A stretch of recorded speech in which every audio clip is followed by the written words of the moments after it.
Systems innovation can be seen to be based upon the premise that the system we are interested in is not functioning on a foundational level, or a vision of how the whole system could be better. When we extrapolate this out, we can recognize that many of the systems in our society and economy are not functioning as they could.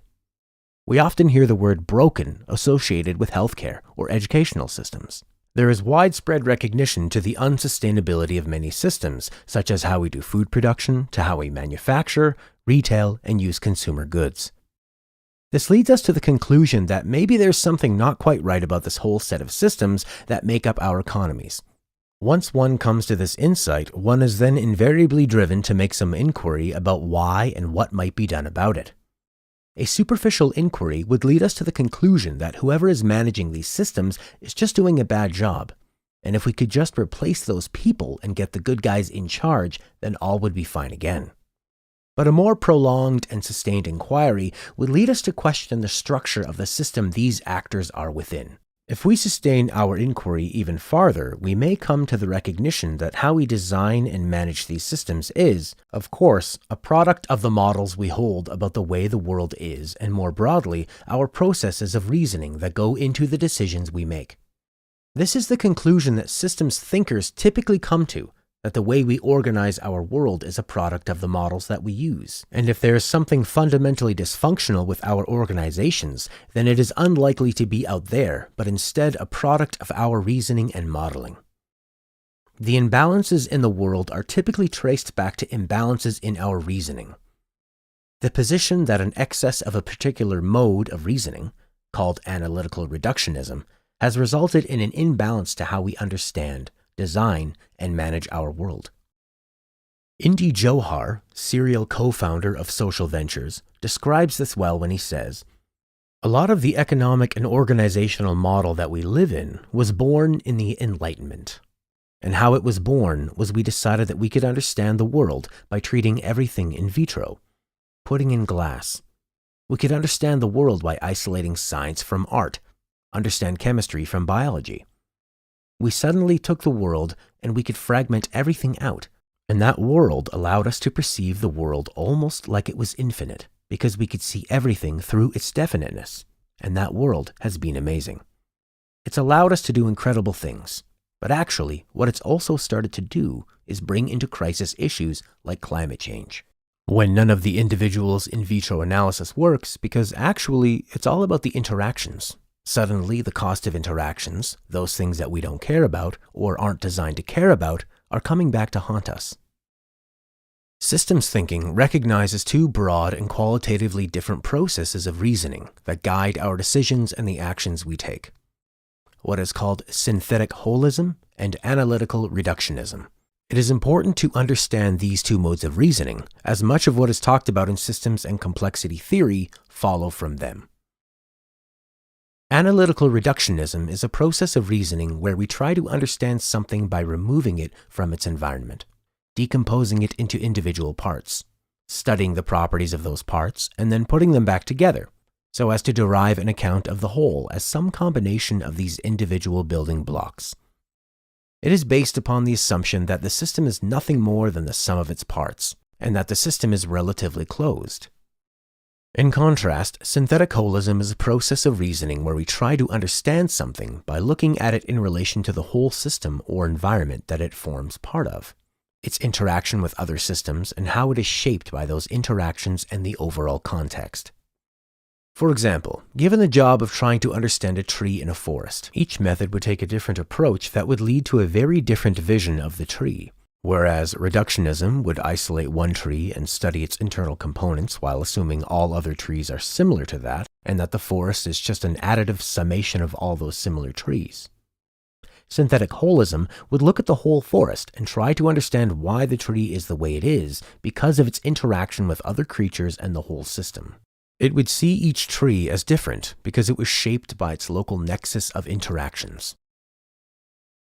Synthesis and analysis are very fundamental paradigms of reasoning and thus lead to very different ways of viewing, acting, and organizing our world. Both are equally valid, but both are equally incomplete without the other. The systems thinking perspective posits that we need a balance in our reasoning between these two paradigms. This insight leads systems thinkers to identify an imbalance in our reasoning as the source of the major systems-level challenges we face today, and some form of correction to that imbalance as critical to reimagining our world and moving forwards. This perspective sees a massive proliferation of a single mode of analytical reasoning beginning with the rise of the modern era and the scientific revolution, and traces it through to the world we live in today. As a reductionist form of science became the conceptual backbone of our modern understanding of the world, finding expression in our new engineering and management methods with the end result being the industrial economic model that we inherit today.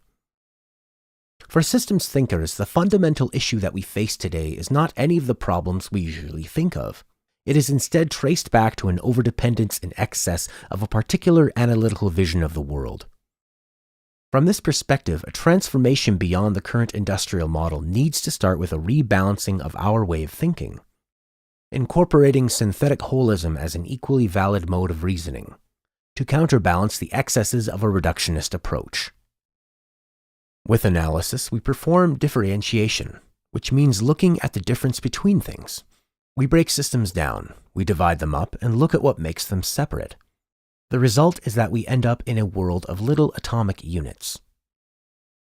An excess of this mode of reasoning can leave us in a fractured, compartmentalized world, without the capacity to integrate and overcome differences. We start thinking that the environment and economy are two separate things, and that we have to make trade-offs between them. A society or organization that has become too differentiated may have exceptional specialized capabilities, but it will lack the capacity to overcome its divides and integrate as a whole organization when necessary. The analytical approach downplays the importance of the relations between things. It sees the world as fundamentally a set of parts that can simply be moved around and recombined without taking account of the specific forms of relations between those parts that might alter how they behave. In reality, the way things are interconnected into whole systems has a very strong influence on how they operate and behave. We often do not understand the complexities of that. Based upon the assumptions of reductionism, we assume that it is the properties of the parts that matter, and that all we have to do is find some cause that will affect a change in the part, and we can manage the system through those linear cause and effect interactions. When we go in the opposite direction, we are trying to integrate things. We look for what connects them and is common to both. An excess of this form of reasoning blinds us to the details. Everything starts to become one. We lose the benefits of the division of labor and specialization.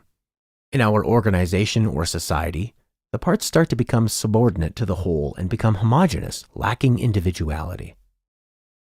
Organizations inevitably go through different stages in their development of integration and differentiation. But if you want a functioning system, this is one that has achieved a balance between the two paradigms. It is the health system that has many different capacities, but is able to bring them together and integrate them as one around the end user's needs. It is the person that has many different interests, but is able to integrate them and bring them together in the work that they do. It is the political system that contains many different opinions, but is able to focus and synthesize them into balanced and acceptable policies. Although the reductionist approach has brought us specialization with the many great achievements that have followed from that, it has also resulted in excessive compartmentalization.